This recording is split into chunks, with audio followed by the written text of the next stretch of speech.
Get your hands off my wife. The command sliced through the noise like a blade, and Geraldine's blood turned to ice. She knew that voice, would know it in her sleep, in her nightmares, in the chaos of 1,000 crowded rooms. Moon Dong-wook stood at the entrance of Club Eclipse like an avenging angel dressed in Armani, and the look in his eyes promised the kind of violence that made grown men weep. The drunk businessman whose hand had been sliding up her thigh jerked away like he'd been burned. Smart man. She wasn't his wife anymore. Hadn't been for 8 months.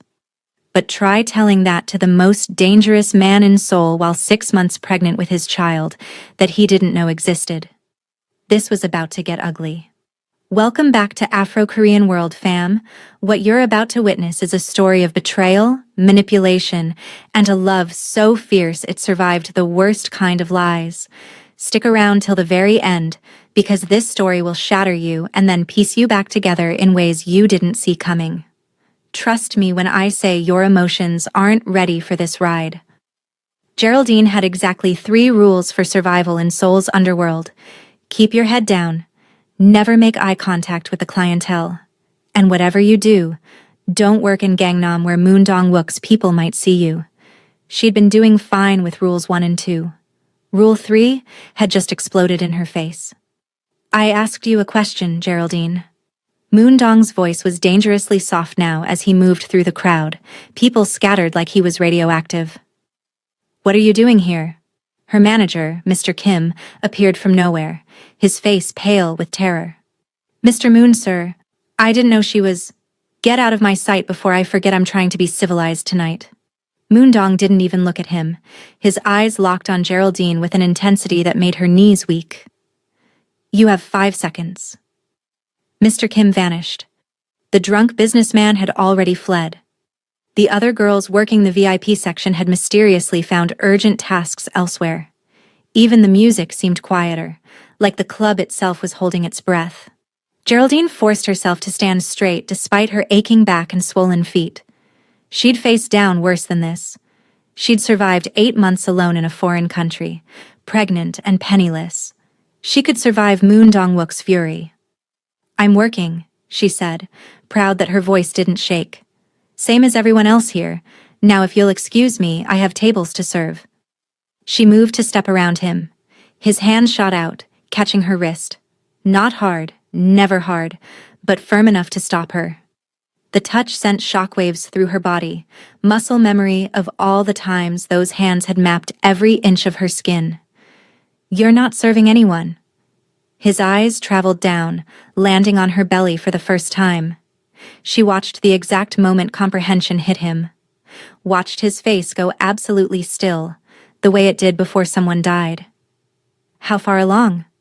None of your business. Geraldine. Her name was a warning. How? Far.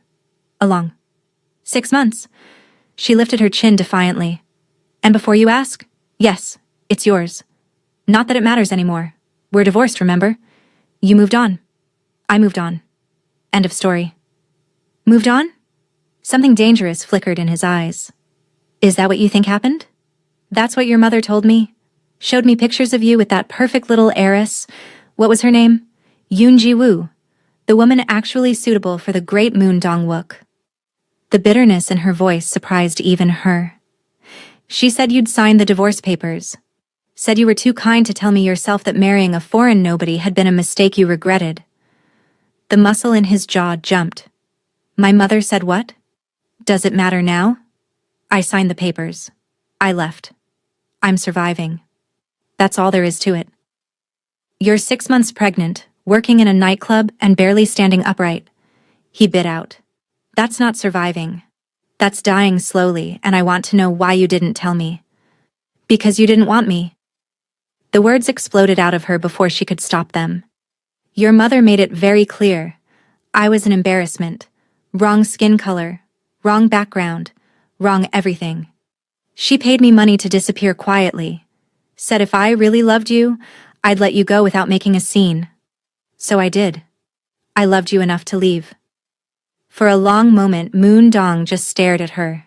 Then he pulled out his phone, made one call, spoke in rapid Korean. When he hung up, His attention returned to her with laser focus. Club Eclipse is now under new management, as of 2 minutes ago. Everyone here gets proper contracts and actual wages starting tomorrow. You're done working here. You can't just watch me.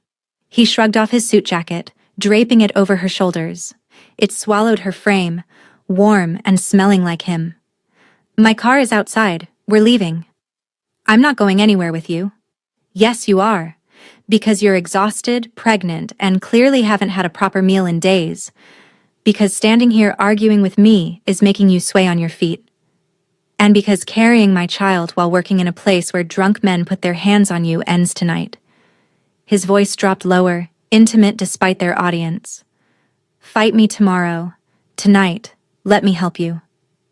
She wanted to refuse, wanted to prove she didn't need him, didn't need anyone.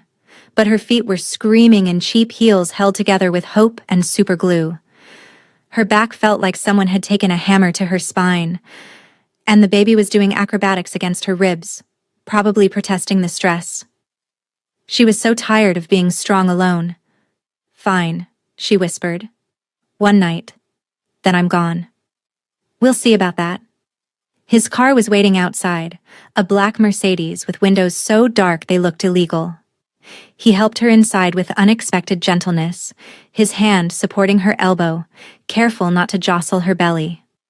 The interior was all leather and luxury, a painful reminder of the life she'd left behind. They drove through Seoul's glittering streets in heavy silence. Geraldine kept her face turned to the window, watching the neon blur past. She could feel his gaze on her, intense and searching, like he was trying to memorize every change in her face. Where have you been? His voice finally broke the quiet. I searched everywhere, Geraldine. Police contacts, private investigators, every resource I had. You vanished like you never existed. That was the point. Why? The single word carried 8 months of anguish. We had problems, yes. My work was demanding. But you were my wife. You don't just disappear without a word. Your mother had divorce papers with your signature.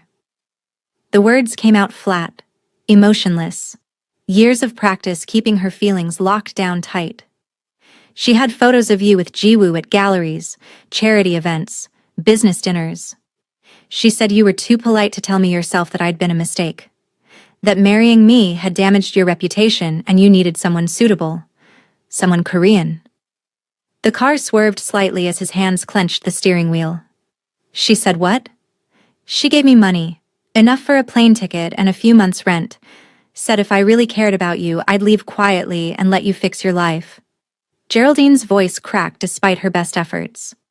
So I did. I left.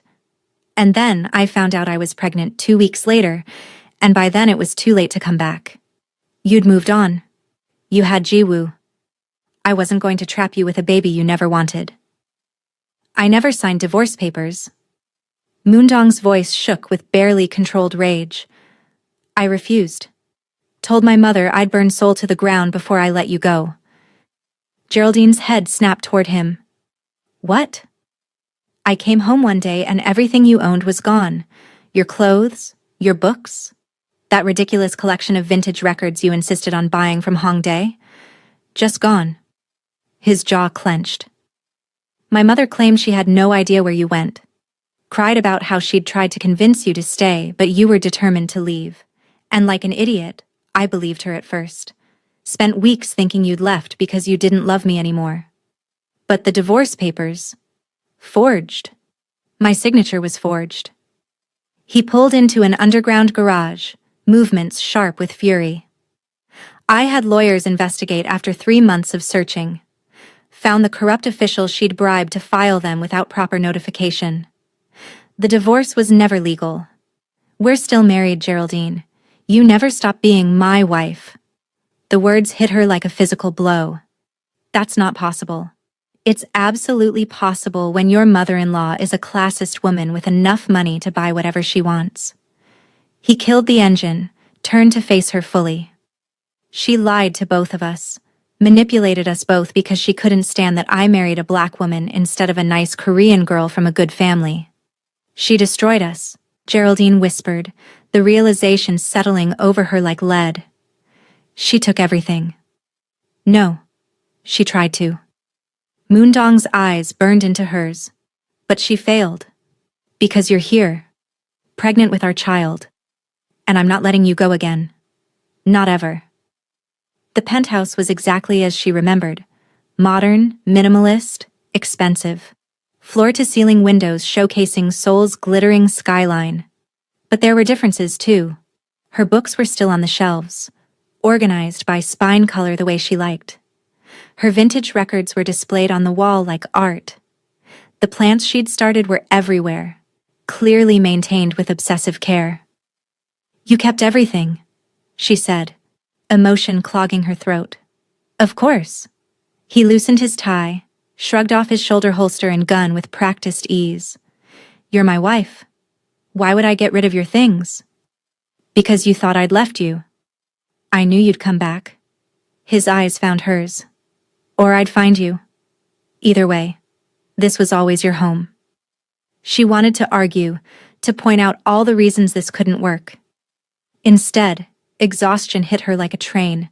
Her knees buckled without warning, and suddenly he was there, catching her before she fell, lifting her like she weighed nothing. When did you last eat? He demanded, carrying her to the couch.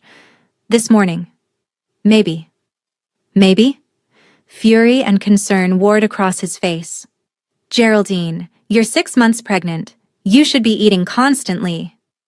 Hard to afford food when rent takes everything and tips barely cover utilities. She shot back defensively. I was doing my best. Your best shouldn't have been starving.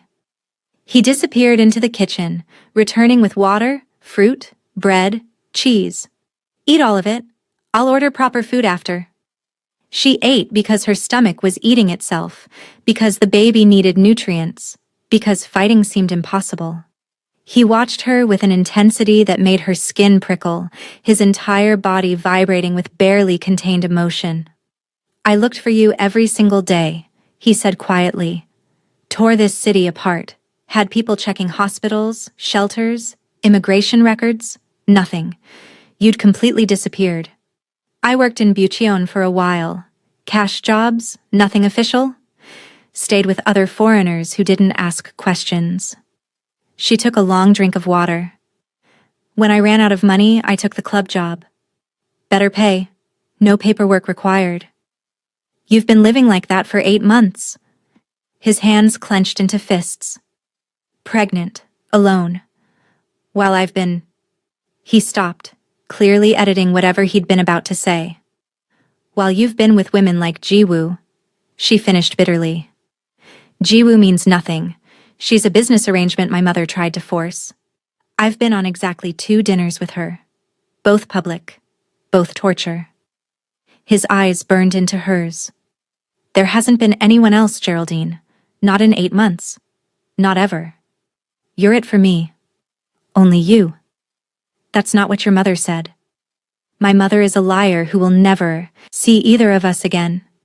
He moved closer, stopping just short of touching her. I need you to understand something. The divorce papers were forged. You're still legally my wife. And that baby? His eyes dropped to her stomach with such raw longing it stole her breath. That's my child. Mine.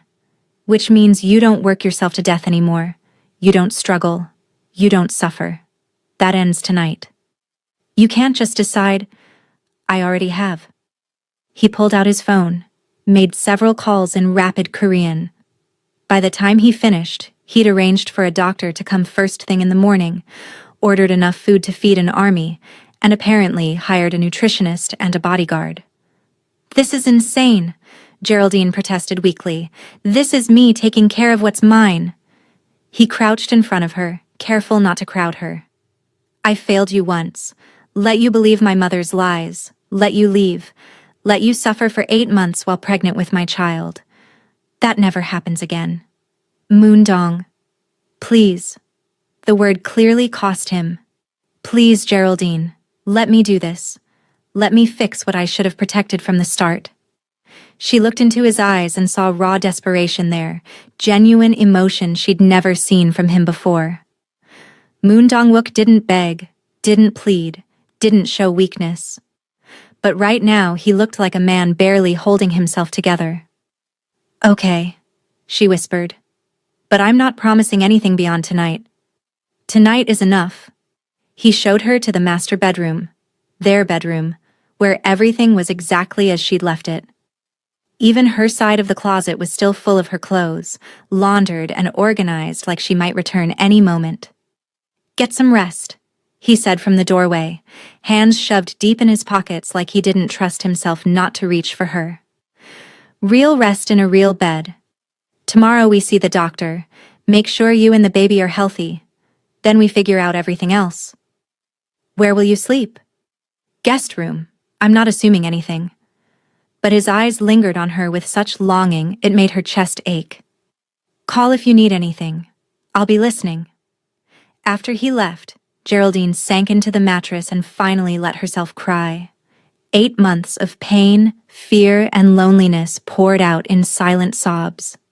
She cried for the marriage she'd thought was broken, for the lies that had nearly destroyed them, for the baby growing inside her while she'd struggled alone. When she finally slept, it was the deepest sleep she'd had in months. Morning came with sunlight and the smell of burning food.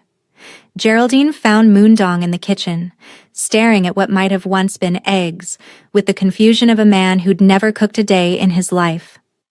"You can't cook," she said from the doorway. "I'm learning." He poked at the charred mess with a spatula. "How do you feel?" "Better than I have in months." She touched her belly. "Baby's been quiet. Usually there's kicking by now." Concern flashed across his face. "Is that normal?"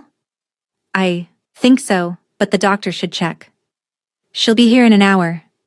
He abandoned his cooking disaster, crossing to her. "Geraldine, I need to ask something, and I need you to be honest. Did you want this baby? Or did you consider—" "No." She cut him off firmly. "I never considered that. This baby is mine.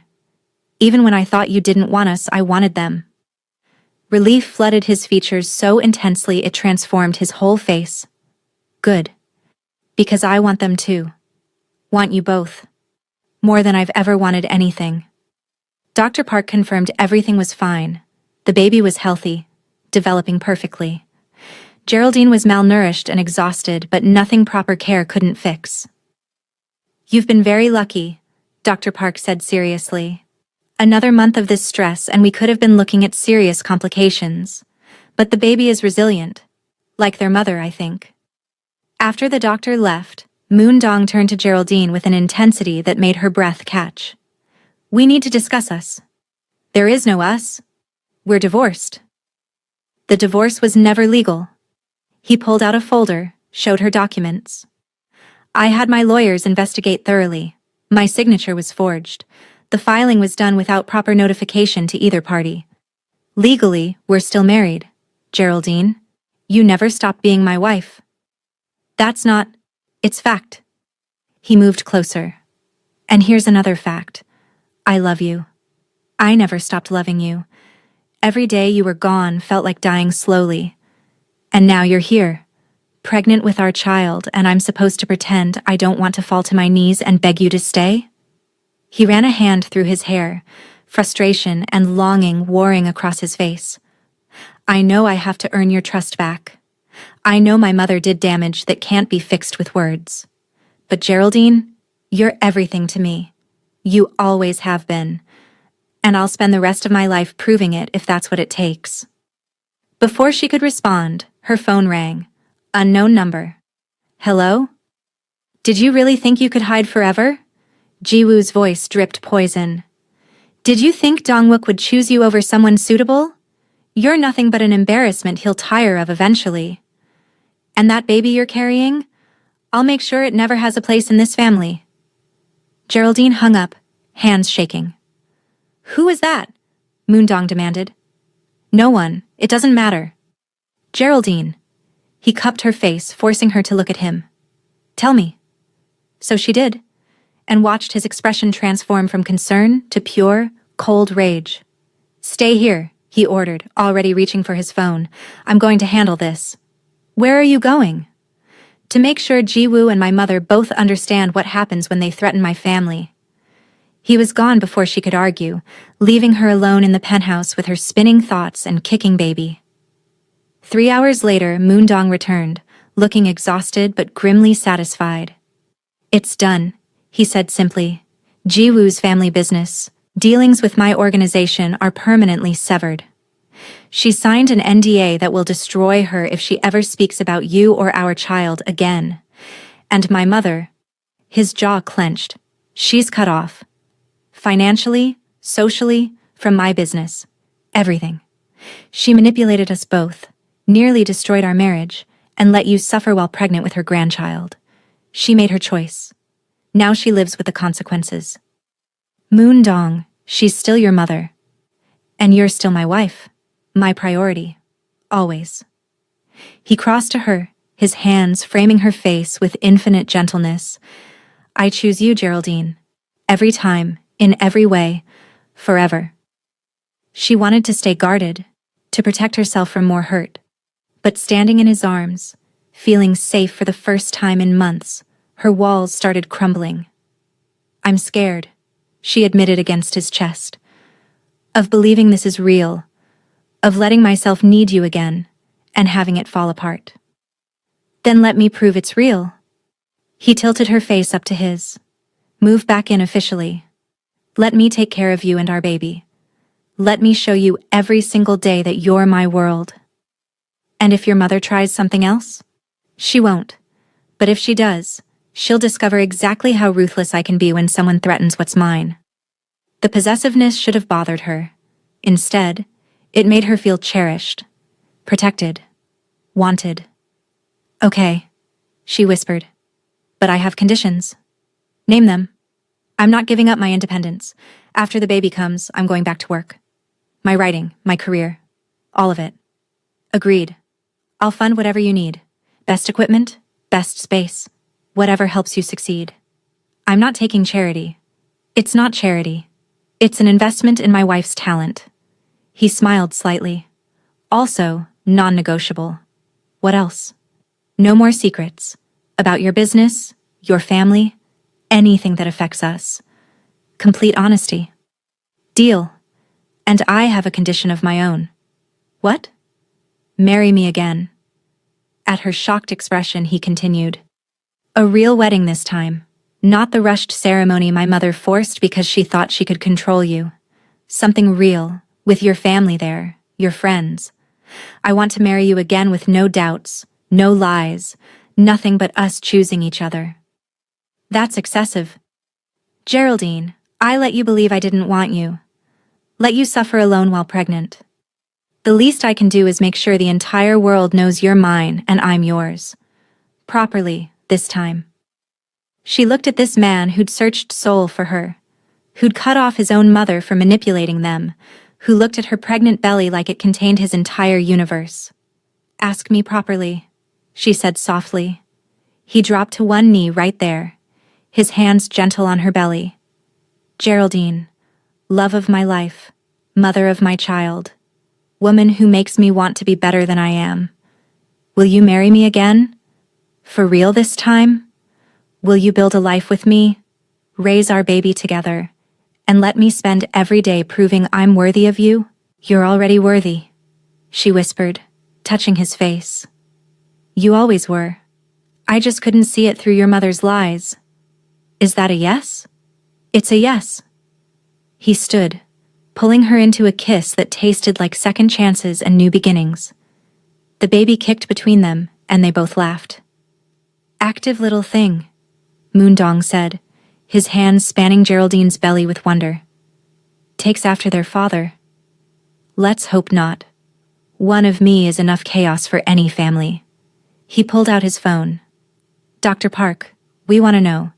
Can you tell us the gender from this morning's ultrasound?" He put it on speaker. "Congratulations." Dr. Park's warm voice filled the penthouse. "You're having a boy."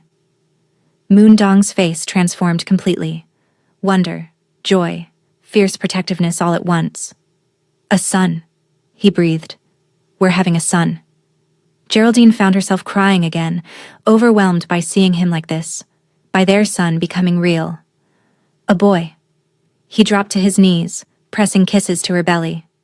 "Hi, little one, I'm your Appa. I promise I'll keep you and Yuriyama safe. Always. No matter what." The next 3 months passed in a blur. Moondong threw himself into preparation with an intensity that would have been alarming if it wasn't so endearing. He researched cribs like he was buying military equipment, tested car seats personally, and somehow ended up with enough baby clothes to outfit a small nation. "This is excessive," Geraldine protested, looking at mountains of tiny outfits. "Our son deserves options." He held up a onesie that said "Daddy's boy" in Korean. "Besides, look how cute this is. You're impossible. You love it." He wasn't wrong. Her writing studio opened 2 weeks before her due date. A beautiful space in Yeonnam-dong with natural light and exposed brick. Her first manuscript was already generating buzz from publishers. A memoir about identity, belonging, and surviving in a foreign land. "You're brilliant," Moondong said, reading her draft. "This is going to change lives." "You're biased." "I'm honest. The publishing world won't know what hit them." Everything was falling into place almost too perfectly, like the universe was compensating for 8 months of hell. Then Geraldine's water broke at 2 a.m., 3 weeks early. Okay, don't panic." Moondong was absolutely panicking, running around like his hair was on fire. "Hospital bag. Where's the hospital bag? I had it right here. Why is nothing where it should be? We're having a baby. We're actually having a baby right now." "Moondong." Geraldine gripped his arm through a contraction. "Breathe. You practice this." "That was theoretical. This is real. Our son is coming. What if I drop him? What if I mess up? What if you get me to the hospital before I have him in the car?" That snapped him back to focus. Labor was brutal, 16 hours of pain that made Geraldine question every decision that led to this moment. But every time she wanted to give up, Moondong was there, holding her hand, whispering encouragement in Korean and English. "You're the strongest person I know," he said during a particularly vicious contraction. "You survived my mother's manipulation. You survived 8 months alone. You can survive this. You can do anything." When their son finally arrived at 6:43 p.m., screaming his fury at being evicted from his warm home, time stopped. The nurse placed the baby on Geraldine's chest, and she fell completely apart. This tiny, perfect human. Her dark skin, Moondong's delicate features, a full head of black hair already sticking up in every direction. "He's perfect," Moondong breathed, tears streaming down his face unashamedly. "Look at him. Look at what we made." "He has your nose," Geraldine said through her own tears. "He has your strength." Moondong traced their son's tiny fingers with reverent wonder. What should we call him? They'd debated names for weeks. Korean names, English names, names that honored both cultures. Nothing had felt right until now. "Michael," Geraldine said softly, "for my father, and Jae-sung for his middle name. So he knows both worlds. Michael Jae-sung Moon." Moondong tested it, smiled through his tears. "It's perfect. He's perfect. You're perfect." The first weeks home were chaos. Michael had strong opinions about everything and wasn't afraid to share them loudly at 3 a.m. Moon Dong-wook, Seoul's most feared crime lord, transformed into a devoted father who walked the floors at night, learned to change diapers without complaint, and sang off-key Korean lullabies. "You're tone-deaf," Geraldine observed one night at 4 a.m., watching him rock Michael. "He doesn't care. He loves me anyway." Moon Dong looked up, expression soft. Just like his mother. His mother is sleep-deprived and covered in baby spit-up. His mother is the most beautiful thing I've ever seen. He wasn't wrong about the love part. Despite the exhaustion, despite the chaos, Geraldine had never been happier. 6 months after Michael's birth, Moon Dong surprised Geraldine with the wedding he'd promised. Not some massive society event, but an intimate ceremony on Jeju Island. Her mother flew in from London crying through the entire ceremony. Moondong's friends from his organization stood as groomsmen, reformed criminals in designer suits. And Michael, dressed in traditional hanbok, stole the show by wailing through the vows.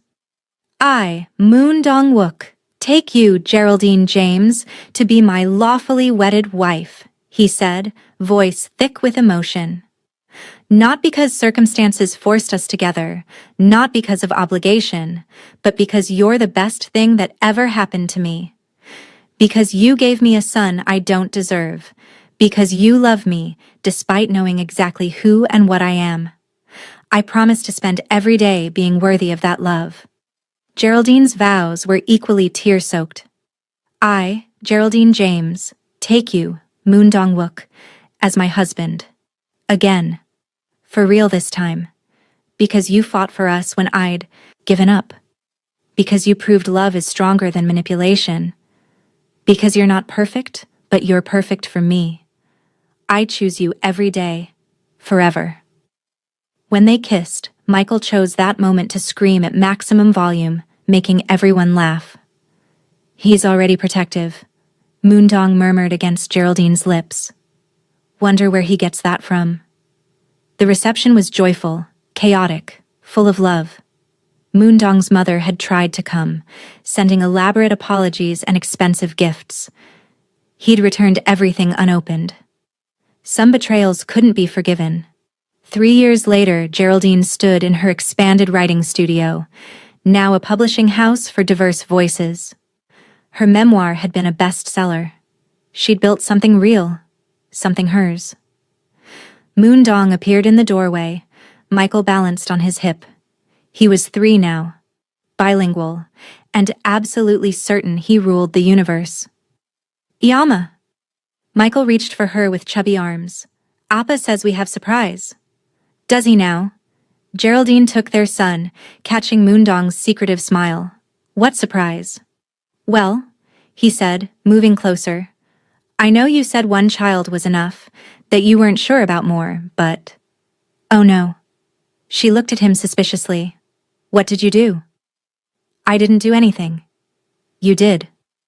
His hand rested on her stomach with reverent certainty. You're pregnant. About 8 weeks, if I'm calculating correctly. How could you possibly? You've been exhausted, nauseous in the mornings. Your breasts are tender. At her shocked expression, he grinned. I pay attention to your body, Jagia. Know it better than my own. She wanted to be annoyed by his certainty. Instead, she realized he was right. The signs had been there. She'd just been too busy to notice. We're having another baby, she whispered. We're having another baby. He pulled her and Michael into his arms carefully. Our family keeps growing. Baby, Michael clapped. I want brother. We'll see what we get. Moondong laughed. But yes, you're going to be a big brother. Think you can handle that? I protect baby like Appa protects Iama. That's my boy. 9 months later, they welcomed their daughter at sunrise. The delivery was easier this time, faster. When the doctor placed her on Geraldine's chest, Moondong wept openly again. A daughter, he breathed. We have a daughter. She had Geraldine's features more prom in view set, fuller lips, wider nose, Moondong's bone structure. Another perfect blend of their worlds. They named her Grace Minji Moon. Grace for hope and beauty, Minji for intelligence, Moon for family. Michael was fascinated and slightly jealous. He touched his sister with exaggerated gentleness, mimicking his father's carefulness. Baby small, he observed in Korean. You were that small once, Geraldine said, pulling her son close. Now I big brother. I protect. That's right, Moondong said, sitting with both children. You're the big brother now. That's an important job. 5 years. After Moondong found Geraldine working at that club, they celebrated their actual 12th anniversary, counting from their original forced wedding. Because, as Moondong insisted, every moment counted, even the painful ones, their penthouse was controlled chaos. Michael, now 8, was showing signs of inheriting his father's strategic mind and his mother's creativity. Grace, 5 was pure sunshine in human form, charming everyone she met. 2 kids, Geraldine said, watching Moondong referee a pillow fight while trying to answer business calls. How did we end up with 2 kids? You're beautiful, and I have zero self-control around you. He ducked a flying pillow. Also, we're apparently very fertile as a couple. She laughed, the sound filling their home. Her publishing house had expanded internationally. Moondong's empire was completely legitimate now. No blood money, no violence. They'd built something remarkable together. Do you ever regret it? Moondong asked that night after the kids were finally asleep. All the pain we went through to get here? Geraldine considered it.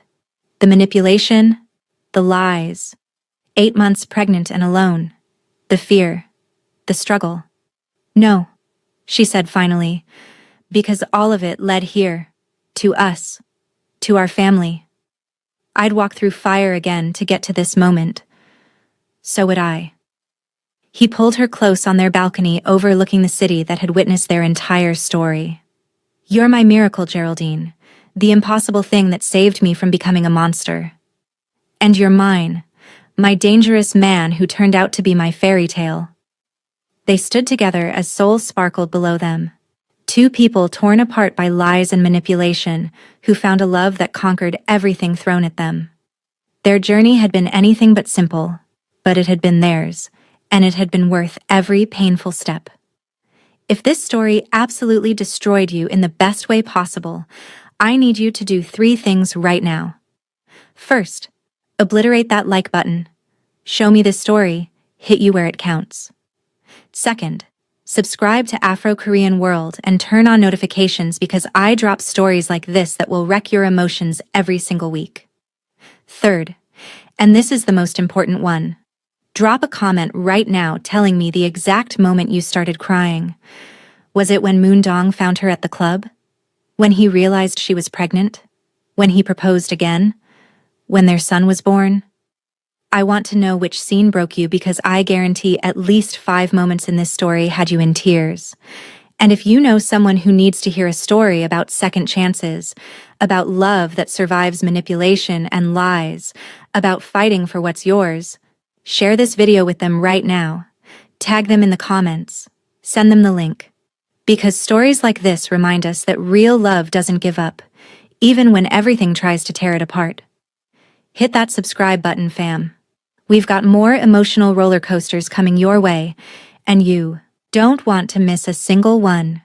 Until next time, Afro-Korean World family, stay blessed, stay emotional, and keep believing in love that conquers all.